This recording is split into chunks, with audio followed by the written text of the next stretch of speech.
Hey everyone, so welcome to a quick overview of the Meterk paint sprayer that I've recently bought to be able to do a project in my back garden, which is basically just respraying all of the wood that's out there at the moment. Because there's so much wood, I didn't want to be able to have to get a paintbrush out and go across all of that wood and take hours and hours and hours over it. I thought that a paint gun might be the best solution. So I came across the Meterk paint gun. What I've found out about it so far is this. So let me show you a couple of things. We've got a simple, straightforward paint gun as it looks.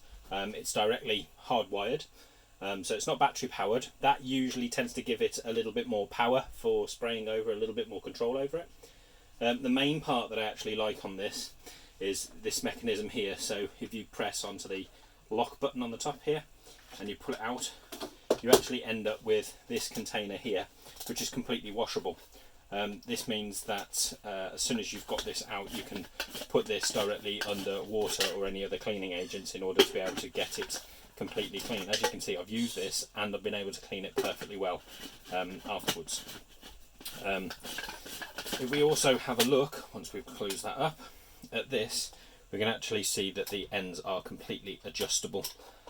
So you can move this nozzle around in order to be able to get the spray that you actually want to. So putting that at an angle to get into tight spaces and things like that was really useful as well.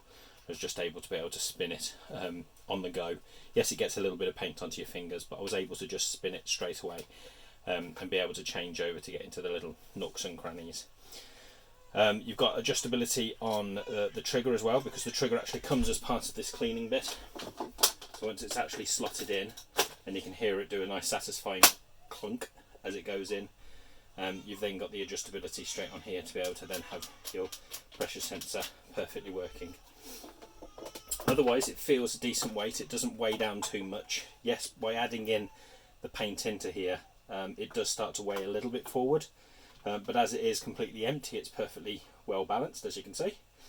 And it doesn't really tie your hands over too much, apart from possibly the trigger finger. And when that was the case on the bigger areas, I just switched hands over to be able to do my right hand rather than my left hand rather than my right hand all the time on the big areas where I didn't need any precision. So there you go, quick overview of the Meterk paint gun. Hope that helps someone. Thanks for watching.